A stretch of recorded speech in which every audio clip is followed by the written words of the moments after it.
The autumn wind drifted quietly through the oak trees of Willow Creek. Golden leaves covered the sidewalks. The air smelled of fresh coffee, wood smoke, and the beginning of another peaceful season. At the end of Maple Street, an old white farmhouse stood beneath two towering maple trees. Its porch swing moved gently with the breeze.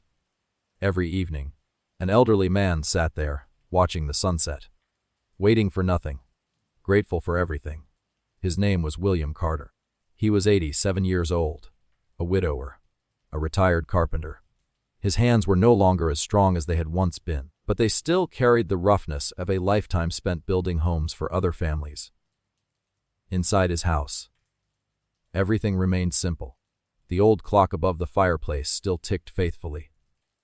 His late wife's rocking chair stood beside the window. Her knitting basket remained exactly where she had left it 5 years earlier. William never moved it. Some memories, he believed, deserved their own place. Every Sunday afternoon, the quiet farmhouse suddenly came alive. Cars filled the driveway. Children laughed across the yard. The smell of homemade food drifted through the open kitchen windows. Because every Sunday, William's 4 children came home. No matter how busy life became. Michael arrived first, the oldest son. A successful attorney, always wearing a neatly pressed shirt, always pretending he wasn't exhausted. Yet every Sunday, he became simply Dad's oldest boy. Anna arrived next. A nurse at the local hospital. She carried homemade soup instead of expensive gifts. William always smiled when he saw her. "You're trying to fatten me up again." Anna laughed. "I'm trying to keep you around." David drove in a rusty pickup truck. He taught history at the local high school. He believed every family meal needed at least one terrible joke. William always groaned, then laughed anyway. The youngest Sarah, a librarian, quiet, gentle, she rarely spoke first. But she always noticed when her father quietly needed another blanket or another cup of tea. And then came the grandchildren. The house exploded with laughter. Tiny footsteps echoed down the hallway. Someone was always baking cookies. Someone was always chasing the family dog through the backyard.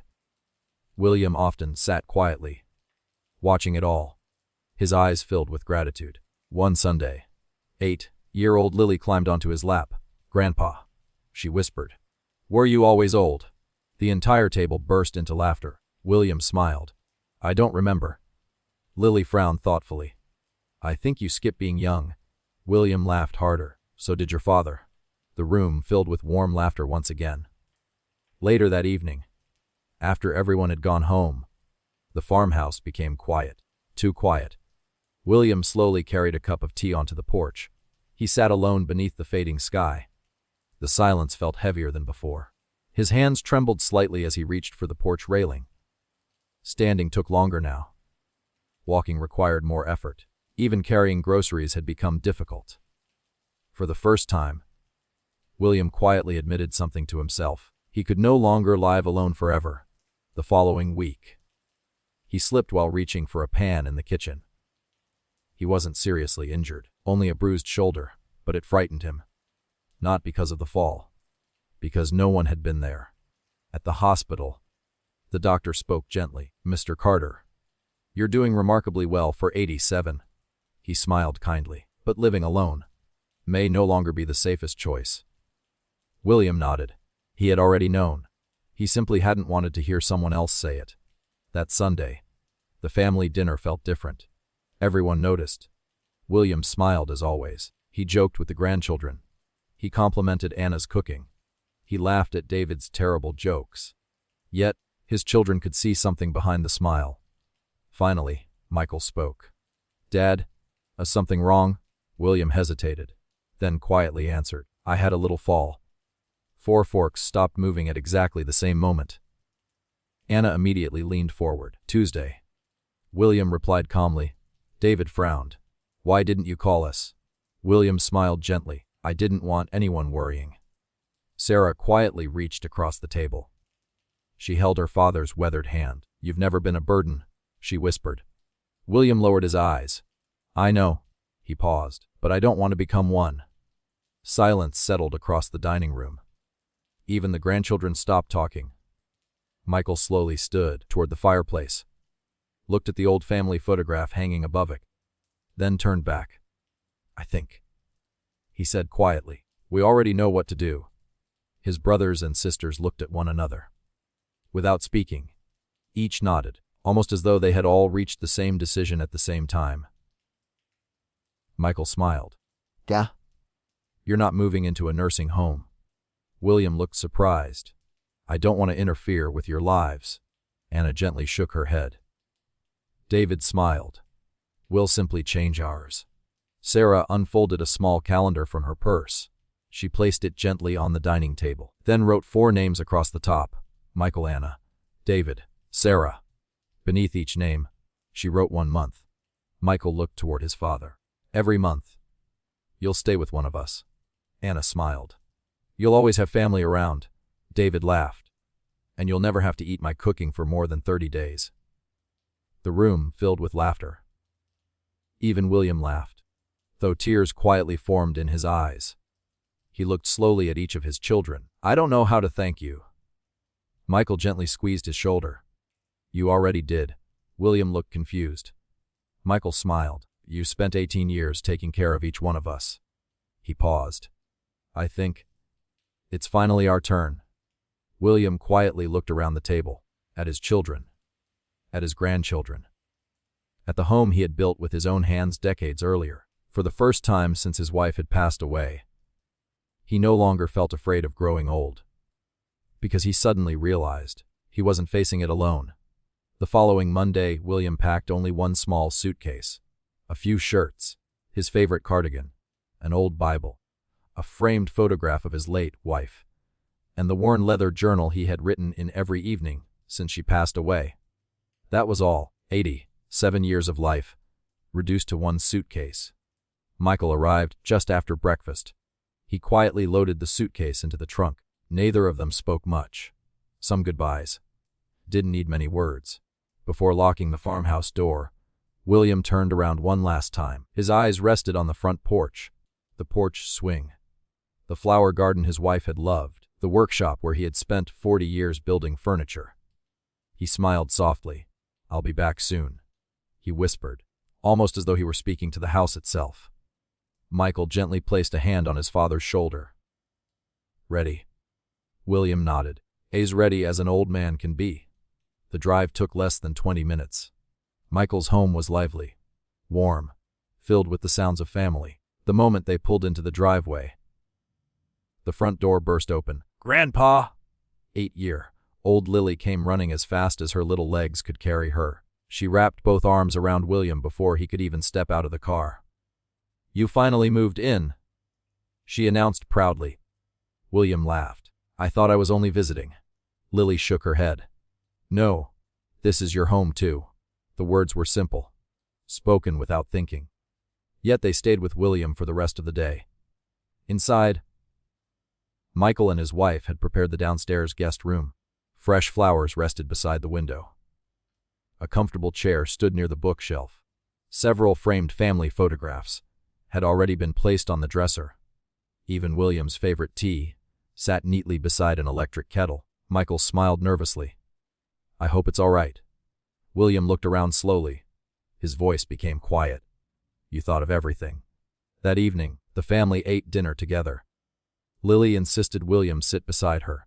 She spent most of the meal explaining school projects, drawing pictures, and why goldfish probably dreamed while they slept. William listened carefully, as though every story mattered, because to him, they did. First few days passed peacefully. Michael drove William to the park.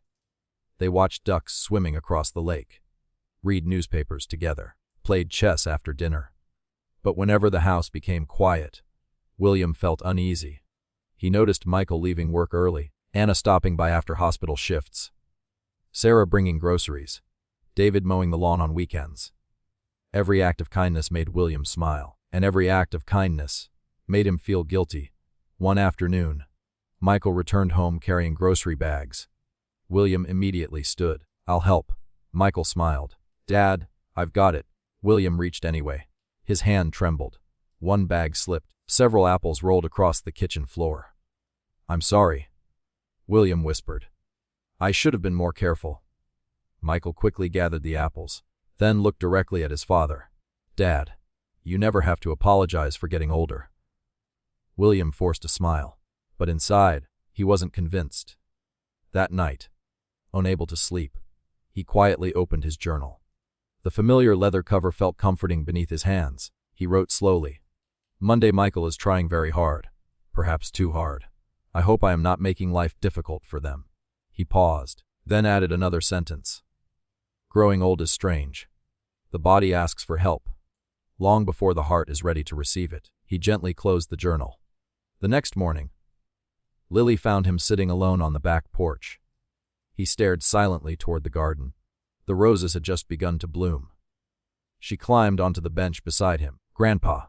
"Wes, why do you keep saying sorry?" William looked surprised. "I do," she nodded. "Yesterday, when Dad carried your groceries. When Aunt Anna helped with your sweater. When Uncle David fixed your chair."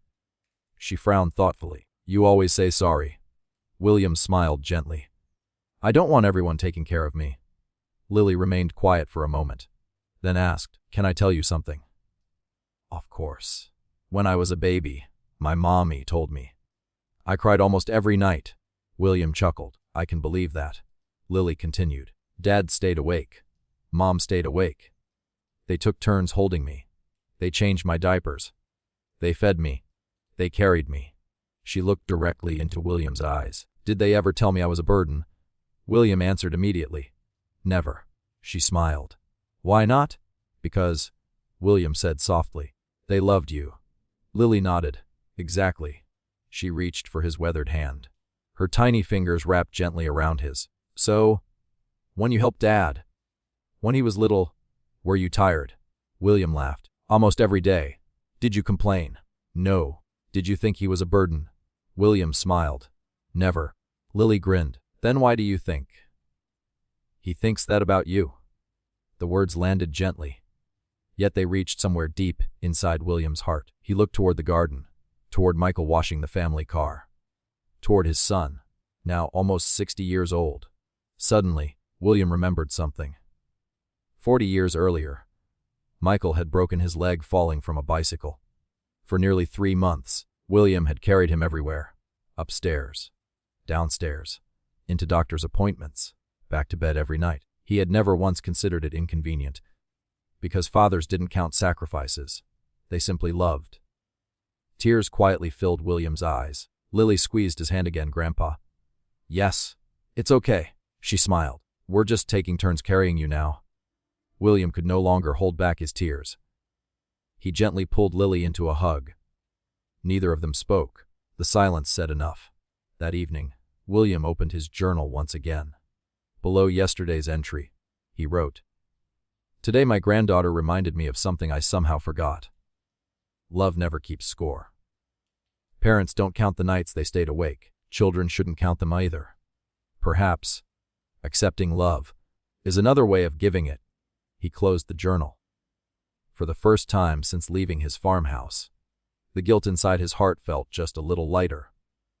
By the second month, it was time for William to move again. This time, he would stay with Anna. The family had promised from the beginning, every month, a different home. Not because they wanted to share the responsibility, but because they wanted their father to feel he still belonged to all of them. Anna's house was much quieter than Michael's. She lived with her husband, Robert. Their 2 sons were already adults and had families of their own. Most evenings, the house felt peaceful, the kind of peace that came after raising children. Anna had prepared William's room weeks earlier.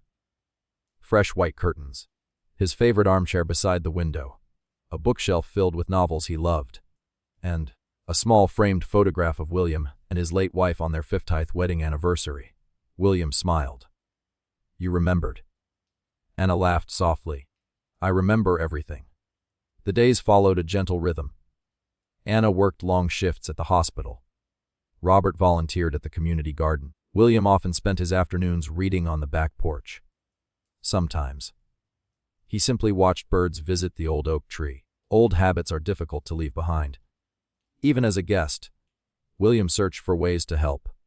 One morning, He noticed the kitchen cabinet door hanging slightly crooked. He quietly found a screwdriver in the garage. Within 10 minutes, the door closed perfectly again. Anna returned home that evening. She stopped in the kitchen, then smiled. "You fixed it." William shrugged. "It bothered me." Anna walked over and kissed his forehead. "You've been fixing things your whole life." The next day, William noticed the garden fence leaning slightly. He straightened the posts, replaced 2 loose screws, then carefully watered the flowers before anyone woke up. Another afternoon, he sharpened Robert's old pruning shears, organized the toolbox, oiled the squeaky gate, folded the laundry while Anna slept after a long night shift. He never mentioned any of it. A week later, Robert opened the garage. Everything was perfectly arranged. Every wrench hung neatly in place. Every nail sorted into labeled jars. He laughed. "I've been looking for this hammer for 3 years." William smiled. It was hiding behind the paint cans. Robert shook his head. "You found it because you're still a carpenter." William quietly answered, "I suppose once you learn to build, you never really stop." As the weeks passed, Anna noticed something else. Whenever she returned home exhausted, dinner was already waiting. Not elaborate meals. Simple ones. Vegetable soup, fresh bread, roasted chicken. Exactly the kind of meals William's late wife used to prepare. One evening, Anna found a handwritten note beside the soup pot. "You look tired this morning. Thought you deserved to come home to something warm." "Dad," she sat at the kitchen table, read the note twice, then quietly cried. The following Sunday, all 4 siblings gathered for dinner again. Michael smiled. "So, how's Dad behaving?" Anna laughed. "Terribly." William looked surprised. "He keeps repairing everything." She smiled. "I can't leave him alone for 10 minutes. David laughed. "Good. My porch steps need help next month." Sarah smiled. "I've already made a list." The whole table laughed, even William. A month later, William moved into David's house. The pattern quietly continued. Within the first week, the old grandfather clock started working again. A loose bookshelf no longer wobbled. The bird feeder had been repaired. 3 dining chairs stopped squeaking. David smiled one evening. "I think you're secretly working." William grinned. "I get bored." David laughed. "I know, but you don't have to earn your stay." William became quiet, then answered honestly, "I know." He looked toward the window. "To leave every place a little better." David nodded slowly.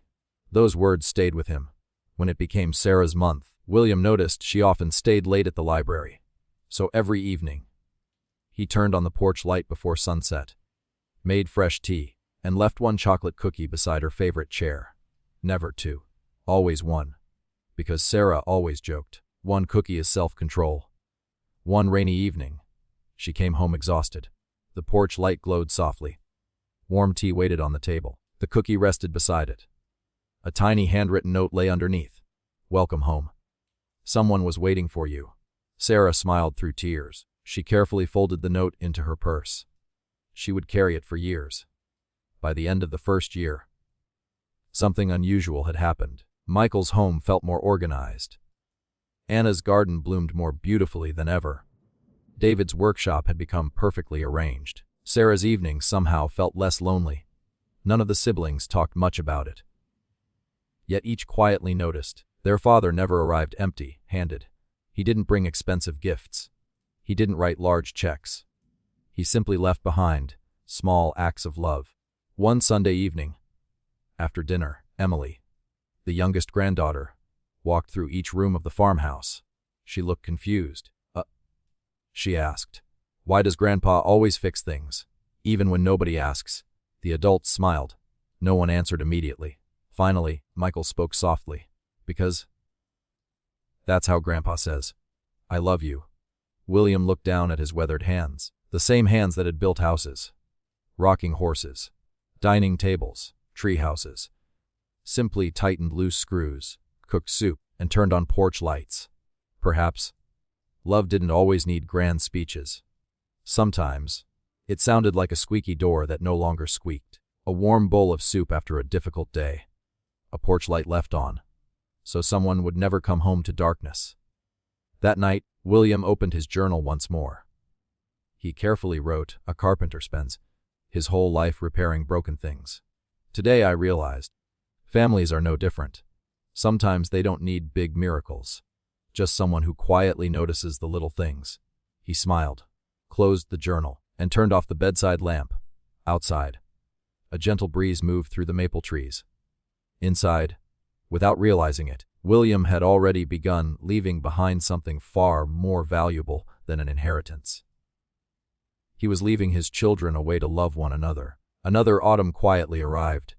The maple trees outside Willow Creek once again turned brilliant shades of gold. William was now 88. His smile remained warm, his heart remained gentle, but his memory had begun changing. At first, the changes were so small, no one thought much about them. He misplaced his reading glasses, only to discover them resting on top of his head. He searched for the television remote, while holding it in his hand. He laughed every time. So this is what 88 looks like. The family laughed with him. Growing older, they believed, simply brought little moments like these. One afternoon, something happened. William walked out the front door after lunch. He wanted to visit the little hardware store downtown, a place he had visited for nearly 50 years. 20 minutes later, his phone rang. It was William. "Cole." His father's voice sounded unusually quiet. "Yes, Dad. I think I'm lost." Michael immediately stood. "Dad, where are you?" William looked around. "I honestly don't know." For the first time in his life, William Carter, the man who could build an entire house without blueprints, could no longer remember the streets of the town he had called home for 60 years. Michael found him sitting alone on a park bench. His hands rested quietly on his cane. His eyes looked embarrassed, not frightened. "Just, I'm sorry," William whispered. "I knew exactly where I wanted to go. Then, my mind simply became quiet." Michael sat beside him.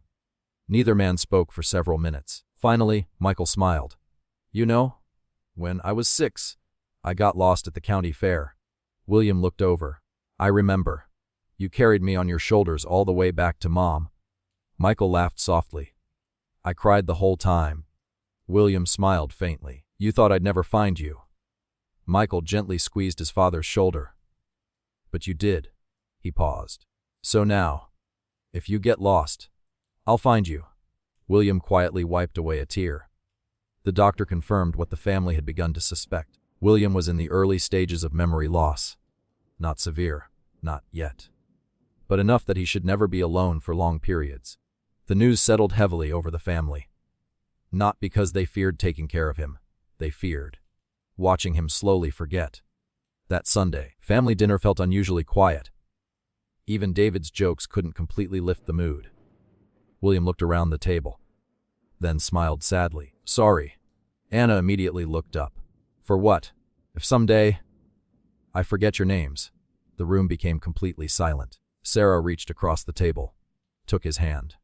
"You won't stop being our father," she whispered. "Even if you forget us, we'll still remember you." William lowered his eyes. His voice trembled. "I don't want you remembering me like that." Just then, 12-year-old Ethan quietly pushed back his chair. He had listened without speaking. Now, he walked around the table, stopped beside his grandfather. "Dad," Michael whispered, but Ethan gently shook his head. "I want to say something." Everyone nodded. Ethan smiled at William. "Grandpa, do you remember teaching me to ride a bike?" William laughed softly. "I think so. You ran beside me." Ethan continued. "You held the back of the seat. I kept yelling, 'Don't let go.'" The family smiled. They all remembered that summer afternoon. Ethan continued. "But later, Dad told me something," he said. "Grandpa actually let go long before you realized it." The room became quiet again. Ethan looked directly into William's eyes. "You stayed close enough, so I would never be afraid." He smiled warmly. "Think. It's our turn now. We'll walk beside you. And if one day you forget where you're going, we'll still be right there." William could no longer speak. Tears rolled silently down his weathered face. Anna quietly stood, then hugged her father. Michael joined them, then Sarah. then David. Soon, the grandchildren surrounded him too. No one cared that dinner had grown cold. Some moments were far more important than warm food. Later that evening, William sat alone in his room. His leather journal rested on his lap. He opened it slowly. His handwriting had become slightly less steady, but every word still came from the heart. October 17 today. The doctor told me my memory may slowly fade. I thought I was losing myself. Then my family reminded me. A person is remembered long before memories disappear.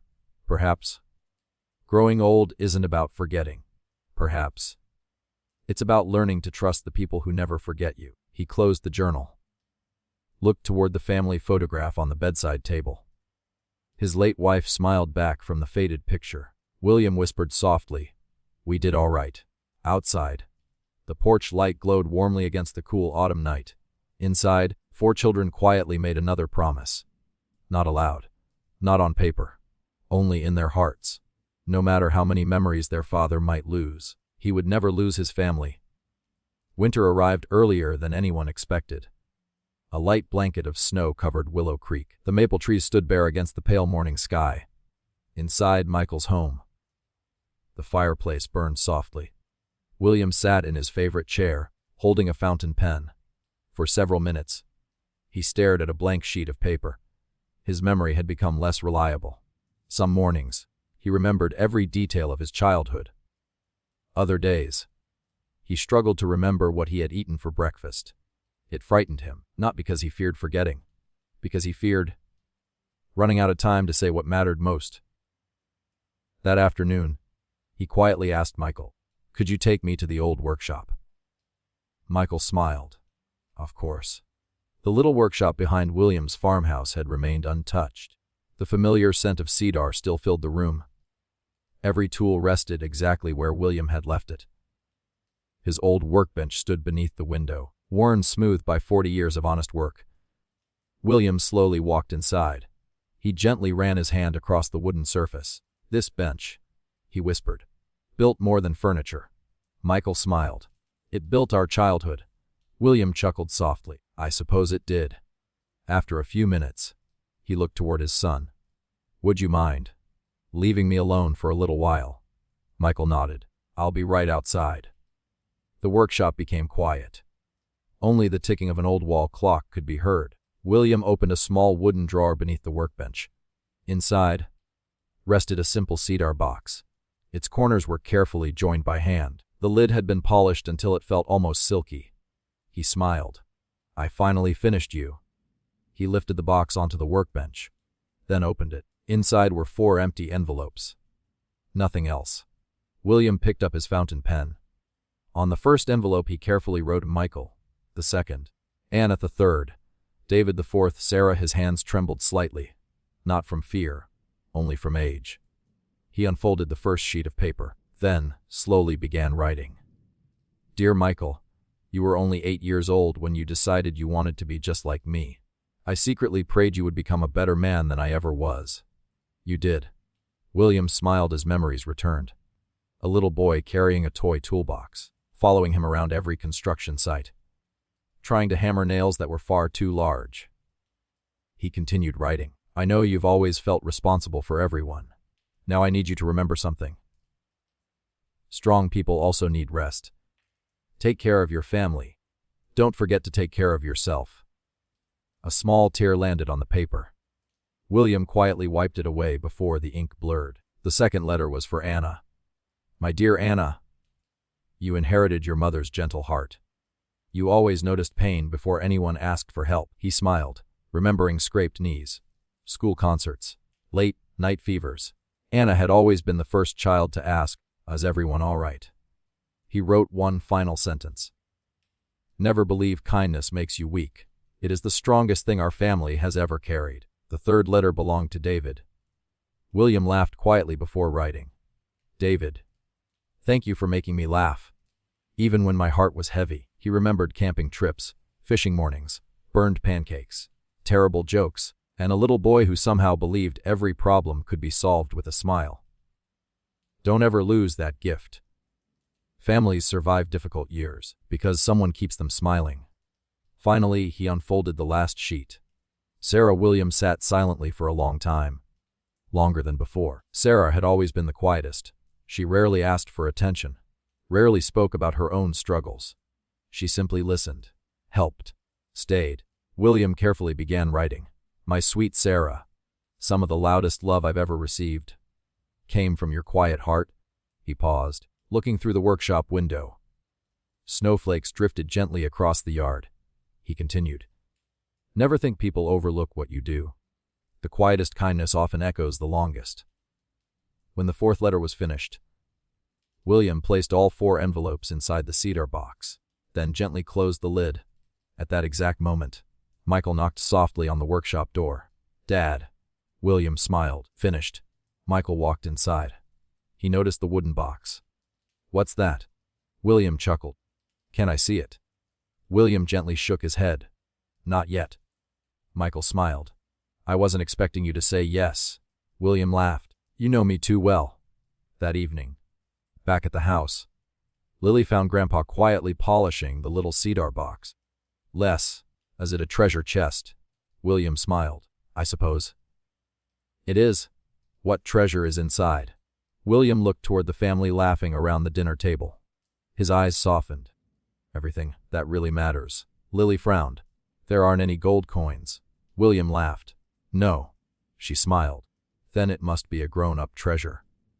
He kissed the top of her head. The very best kind. Later that night, William opened his leather journal. His handwriting had become slower, but every word remained steady. December 4, today I finished something I hope my children won't need for many years. There are words fathers sometimes keep inside. Not because they don't love their children, because they believe there will always be more time. I'm learning. There isn't always more time. If these letters are ever opened, I hope they don't remember them as goodbye. I hope they remember them as one final conversation. He closed the journal, looked toward the cedar box resting quietly on the bookshelf, then whispered into the silent room, I think your mother would approve. Outside, snow continued falling across Willow Creek. Inside, 4 letters waited patiently, not to say farewell, but to remind 4 grown children that a father's love never truly ends. December arrived with quiet beauty. Fresh snow covered the rooftops of Willow Creek. Christmas lights twinkled along Maple Street. Children laughed while building snowmen. Church bells echoed softly through the crisp winter air. For most families, it was simply another Christmas. For the Carter family, none of them knew it would become the one they remembered forever. William had grown noticeably weaker. Walking across the room now required his cane. Climbing stairs had become impossible. His memory drifted in and out like gentle waves. Some mornings, he remembered stories from 50 years ago with perfect detail. Other mornings, he asked the same question twice. Sometimes 3 times. Yet one thing never changed. Whenever one of his children entered the room, his face lit up. He seemed to remember perfectly. Anna checked his blood pressure every evening. Daniel. No, it was David, who still insisted on making terrible jokes. Michael quietly handled every doctor's appointment. Sarah always noticed when William grew tired before anyone else did. Each child cared for him differently. Each loved him completely. A week before Christmas, William quietly made a request. I have one favor, he said. Michael smiled. Anything. I'd like everyone. He paused, searching for the words. To spend Christmas Eve, back at the farmhouse. The room fell silent. The old farmhouse had been empty for nearly 2 years. No one had celebrated Christmas there since William began living with his children. Anna smiled gently. I think that's a wonderful idea. Within days, the entire family transformed the old house. Michael repaired loose porch lights. David carried the Christmas tree down from the attic. Sarah carefully unpacked the old glass ornaments that had belonged to their mother. The grandchildren strung popcorn garlands across the fireplace. Lily carefully placed the handmade angel on top of the tree. The very same angel William and his wife had made together over 40 years earlier, on Christmas Eve. The farmhouse felt alive once again. The smell of roasted turkey filled the kitchen. Fresh cinnamon rolls cooled on the counter. Soft Christmas music drifted through the house. Outside, snowflakes floated gently beneath the porch light. William sat quietly in his old armchair, looking around the room. Every face he loved was there. He smiled. He whispered, "Feels like home." After dinner, the grandchildren gathered around the fireplace. Lily climbed onto William's lap. She was taller now, but somehow she still fit perfectly beside him. "Grandpa," she asked, "what was Dad like when he was my age?" William laughed. "Oh, he thought he could build a treehouse with 2 boards and a hammer." Michael covered his face. "Duh. It's true." William grinned. "You nailed the ladder to the roof." The room exploded with laughter. Then David spoke. "Tell them about me." William smiled mischievously. "You once tried to teach the dog how to fish." "I almost succeeded," David replied proudly. Even Sarah laughed. For nearly 2 hours, William shared story after story. Each memory brought another laugh, another smile, another piece of family history the grandchildren had never heard before. Later, the house became quiet. The younger children had fallen asleep beneath warm blankets. Only the adults remained awake. The fire crackled softly. William slowly looked around the room, then spoke. "I've been thinking." Everyone looked toward him. "When your mother and I were raising you, we worried about money. We worried about work. We worried about paying bills." He smiled. Looking back, "I can't remember a single bill."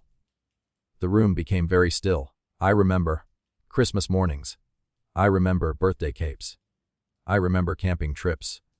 I remember bedtime stories."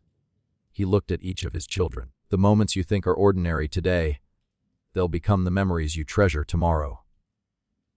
No one interrupted. William continued. "So promise me something." 4 voices answered together. "We promise." He smiled. "You don't even know what I'm asking." David laughed. "We probably won't say no anyway."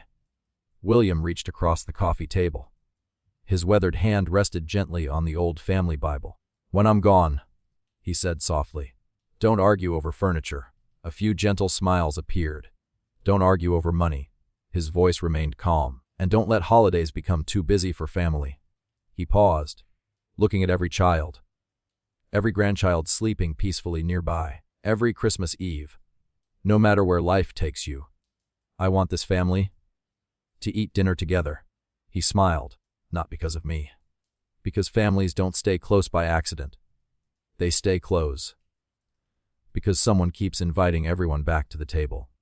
Tears quietly filled Anna's eyes. Michael nodded slowly. "We promise." Sarah whispered, "Every year." David smiled through tears. "Even if my cooking still isn't any better." The room filled with soft laughter once more. William leaned back in his chair, completely content. He looked toward the Christmas tree. Its lights reflected softly in his eyes. For a long while, no one spoke. No one needed to. Sometimes, love is loud. Sometimes, it simply sits together in comfortable silence. Later that night, after everyone had gone to bed, Michael quietly walked downstairs. He found William still awake, watching the Christmas tree. "Dad." William smiled without looking away. "You know what? What? I think. What? This may have been the happiest Christmas of my life." Michael gently rested a hand on his father's shoulder. "I'm glad." William looked at him. His eyes were peaceful, almost glowing in the warm light. "So am I." Outside, fresh snow continued falling across Willow Creek. Inside, the Carter family slept beneath one roof. None of them knew they had just shared the last Christmas they would ever spend with William. But, somehow, William seemed to know. And because he did, he had given them one final gift. A memory beautiful enough to warm every Christmas that would follow. The new year arrived quietly. The Christmas lights slowly disappeared from the neighborhood. Snow still covered the fields around Willow Creek. The world felt peaceful, almost as though we're taking a deep breath before beginning again. William seemed different. Not weaker, not sicker. Simply more peaceful. He spent longer sitting by the window, watching cardinals land on the bird feeder, listening to the old clock in the hallway, sometimes smiling at memories only he could still see. One afternoon, Sarah brought him a cup of tea. William looked toward her, then smiled. Thank you. He paused, searching for her name. Sarah waited patiently. She had learned never to hurry him. A few seconds later, his face brightened. Sarah, she smiled. You got it. William quietly laughed. I may forget sometimes, but my heart remembers first. Sarah gently kissed his forehead. It always will. That evening, William asked Michael to help him back to the farmhouse one last time. The workshop? Michael asked. William nodded. I think I'd like to see it again. The little building stood exactly as they had left it. Dust floated through the afternoon sunlight. The scent of cedar still lingered in the air. Every tool remained carefully organized. William slowly walked toward the old workbench. He rested both hands upon it, closed his eyes. I built thousands of things here, he whispered. Michael smiled. You built much more than furniture. William looked around the quiet room. I hope so. He opened the small drawer beneath the bench. The cedar box was still there, waiting. Exactly where he had placed it weeks earlier. He gently lifted it, ran his fingers across the smooth wood, then handed it to Michael. When the time comes, he said softly. Don't open it right away. Michael looked confused. Wet. William smiled. Until everyone is together. Michael nodded. I promise. William placed one final hand on the workbench, almost as though saying goodbye to an old friend, then quietly walked out. He never entered the workshop again. The weeks passed peacefully. William continued rotating between his children's homes. Although now, the calendar mattered less. Sometimes he stayed 6 weeks, sometimes only 2. The family no longer counted. Love didn't need a schedule anymore. One cold February evening, the entire family gathered for Sunday dinner, exactly as they always had. William ate slowly, smiled often, laughed at David's terrible jokes, complimented Anna's apple pie, asked Lily about school, held baby Noah in his arms. Before dessert, he quietly stood. Everyone immediately looked up. I'd like to say something. The room became silent. William looked around the table. His eyes rested on every face, almost as though he wanted to remember each one forever. I've had a beautiful life, he said softly. I married the woman I loved. I watched 4 wonderful children grow up. I've held my grandchildren. I've laughed more than I cried. He smiled. I don't think a man should ask for much more. Anna quietly wiped away a tear. Michael gently interrupted. Dad? William shook his head kindly. No. Let an old man finish. Soft laughter filled the room. If tomorrow comes, he continued, I'll thank God. If it smiled peacefully, I'll thank him anyway. No one knew how to answer, so instead, they stood toward him and embraced him together. Children, grandchildren, all at once. William laughed. I can't breathe. David smiled. That's because there are too many people who love you. The following morning, the house remained unusually quiet. William hadn't come downstairs. Michael gently knocked on the bedroom door. Dad? No answer. He slowly opened the door. Morning sunlight streamed softly through the curtains. William rested peacefully beneath the quilt, his hands folded gently across his chest. A faint smile remained on his face. He had passed away quietly during the night, as though he had simply fallen asleep, dreaming of home. News spread gently through Willow Creek. The church bell rang once. Neighbors placed flowers on the farmhouse porch. Friends stopped by with casseroles. Old co-workers shared stories. Children from the neighborhood left handwritten notes beneath the mailbox. The funeral took place 3 days later, just as William had requested. Simple, warm, filled with music rather than sorrow. Instead of expensive flower arrangements, the family displayed photographs. William teaching Michael to use a hammer, holding Anna on his shoulders, fishing with David, reading books beside Sarah, Christmas mornings, camping trips, birthday cakes, ordinary moments, the kind that quietly become life's greatest treasures. After the service, the family returned to the farmhouse. No one hurried to leave. Michael quietly disappeared into the workshop. A few moments later, he returned carrying the small cedar box. Everyone immediately recognized it. Dad made that, David whispered. Michael nodded. He asked us to wait until we were all together. The family gathered around the dining table. The same table where they had shared countless Sunday dinners. The same table where William had taught them to bow their heads before every meal. Michael slowly lifted the lid. Inside rested 4 envelopes, each carefully addressed in William's familiar handwriting. Micah, David, Sarah. No jewelry, no money, no legal documents. Only 4 letters. Anna's hands trembled. Sarah quietly whispered, "I don't know if I can read mine." Michael gently looked at his brothers and sisters. "I think Dad would want us to." No one moved. Not yet, because somehow the unopened letters already felt like one final conversation with the man who had spent his entire life teaching them what family truly meant. The farmhouse remained quiet. The fire crackled gently in the fireplace. Outside, fresh snow continued falling across Willow Creek. Inside, 4 brothers and sisters sat around the old dining table. The cedar box rested in the middle. None of them hurried. Some moments deserved to arrive slowly. Michael finally reached for his envelope. His name, written in his father's careful handwriting, exactly the way it had appeared on birthday cards, Christmas presents, and school report cards, for more than 50 years. He carefully unfolded the letter. His voice trembled as he began reading aloud. "Dear Michael, if you're reading this, then you've probably been trying to take care of everyone again." The family smiled through tears. That sounded exactly like Dad. Michael continued, "You've spent your whole life believing the oldest child should carry the heaviest load. You don't have to anymore. Your brothers and sisters are stronger than you think. Let them help you." Michael lowered the letter. He quietly laughed. "I guess he knew me better than I knew myself." David smiled. He always did. Next, Anna opened her envelope. She took a slow breath, then began reading. "My dear Anna, I've watched you spend your life caring for strangers. Every patient who met you received a little piece of your heart." Her eyes filled with tears. She continued, "Please promise me one thing. Don't forget that nurses sometimes need someone to care for them too. Go home on time once in a while." The family laughed softly. Anna wiped away her tears. "He even knew I stayed late." Michael smiled.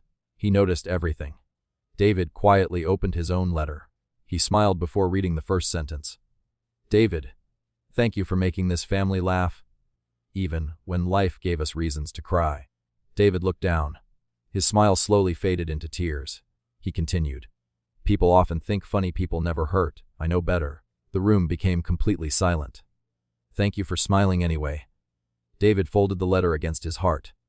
For several moments, he couldn't speak. Sarah reached across the table, gently squeezed his hand. Finally, Sarah opened the last envelope. She unfolded the paper carefully, almost as though she were afraid it might disappear. She began reading. "My sweet Sarah, quiet people are often misunderstood. Some think silence means weakness. I've learned silence is often where love speaks the loudest." Sarah smiled through tears. She continued, "Whenever I couldn't find the right words, you somehow knew exactly what I needed. Thank you for loving your old father so quietly that I sometimes forgot you were carrying the heaviest part of the day." A tear landed softly on the paper. The room fell silent once again. No one hurried to speak. Each letter had somehow found the one place in each child's heart no one else could have reached. Just as Michael prepared to close the cedar box, he noticed something. "There," he whispered, beneath the letters. He gently lifted the wooden tray inside the box. Hidden underneath rested one final envelope, larger than the others. Across the front, William had written only 2 words. "My family." Everyone looked at one another. Michael slowly opened it. Inside, there was a folded letter and a faded photograph. The picture showed William and his late wife standing outside the farmhouse, 4 little children running across the yard. A much younger Michael carrying a toy hammer, Anna holding a doll, David chasing the family dog, little Sarah laughing beside her mother. On the back, their mother had written years earlier, "Home is wherever we're together." Michael carefully unfolded the letter, then began reading. "To my beautiful family. If you've opened this letter, then you've already given me the greatest gift a father could ever receive. You stayed together." No one could hold back their tears. William continued. Please remember, families don't fall apart because they stop loving one another. They fall apart because they stop spending time together. He paused for a moment. The next lines seemed almost as though William were sitting beside them. Never become too busy for Sunday dinner. Never let small disagreements become long silences. Call each other. Visit each other. Forgive quickly. Laugh often. Life is shorter than any of us believe. Michael's voice broke. He stopped reading. Anna quietly continued. If one chair at the table becomes empty, move closer together. That's how families survive loss. David, read the next paragraph. My greatest fear was never growing old. It was wondering whether you would still gather after I was gone. He looked around the room. Everyone was sitting together, exactly as William had hoped. Sarah, gently read the final lines. If you ever miss me, don't bring flowers to my grave. Invite everyone over for dinner. Set one extra place at the table. Not because I'll be sitting there, but because every meal shared in love reminds the family where it began. That will always bring me home. No one spoke. No one needed to. Lily quietly walked into the dining room. She looked at the adults wiping away tears, then noticed the empty chair where Grandpa had always sat. She softly asked, "Can we leave Grandpa's chair there?" Michael smiled. "I think he'd like that." From that day forward, every Sunday dinner, one chair remained empty. Not because the family believed William would return, but because the empty chair reminded them never to leave the other chairs empty. Outside, the snow slowly stopped falling. The evening sky turned deep blue. Inside the old farmhouse, a father had finished his final conversation. Not with goodbye, but with one lasting reminder that the greatest inheritance a parent can leave behind is not money, nor property, but a family that still chooses one another. 20 years passed. The little farmhouse at the end of Maple Street still stood proudly beneath the two old maple trees. Their branches had grown wider, their trunks thicker. Every autumn, golden leaves still covered the front yard, just as they had when William Carter sat on the porch watching the sunset. The world had changed. Children had grown into parents. Parents had become grandparents.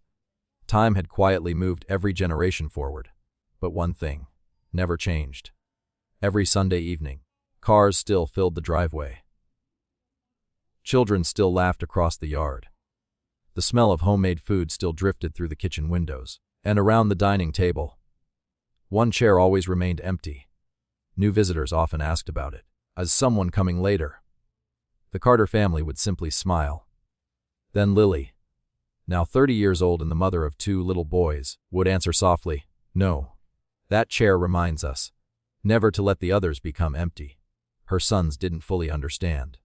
Not yet, but every Sunday, they carefully helped set one extra plate, one extra glass, one folded napkin, exactly as their mother had taught them. It had become more than a tradition. It had become part of the family's heart. Michael was now 80. His hair had turned completely white. Walking required the same wooden cane his father had once used. Sometimes, without realizing it, he smiled exactly the way William used to smile. Anna had retired after 40 years as a nurse. People still stopped her in grocery stores. Former patients, former co-workers, parents who remembered her kindness. She always smiled. Then hurried home on Sundays, because she had made one promise she never intended to break. David still told terrible jokes. No one laughed any less than before. His grandchildren rolled their eyes, just as Michael and Sarah once had. The tradition continued. Sarah remained the quiet heart of the family. She rarely spoke the longest. Yet somehow, whenever life became difficult, everyone eventually found themselves sitting beside her, exactly as their father once had. One Sunday, the family gathered for William's birthday. He would have been 109 years old. Instead of visiting the cemetery, everyone came to the farmhouse, exactly as he had requested decades earlier. The dining table had grown much larger. Children, grandchildren, great-grandchildren, nearly 30 family members filled the room. The house echoed with laughter once again. Just before dinner, Lily quietly stood. She carried an old leather folder in her hands. Inside rested William's final letter to the family. The paper had yellowed with age. The folds had softened from being opened every year. She smiled toward the youngest children. "It's your turn." 8-year-old Noah looked surprised. "My turn for what?" "To hear a story," she replied. "The most important story our family owns." The room became silent, exactly as it had 20 years earlier. Lily carefully unfolded the familiar pages, then began reading. "To my beautiful family, if you're hearing these words, you've already given me more happiness than I ever dreamed possible." The youngest children listened quietly, some hearing the letter for the very first time, others already knowing every word by heart. When Lily reached the final paragraph, her voice became softer. "If you ever miss me, invite everyone over for dinner. Set one extra place at the table. Love one another while you still have the chance. That will always bring me home." Silence filled the room.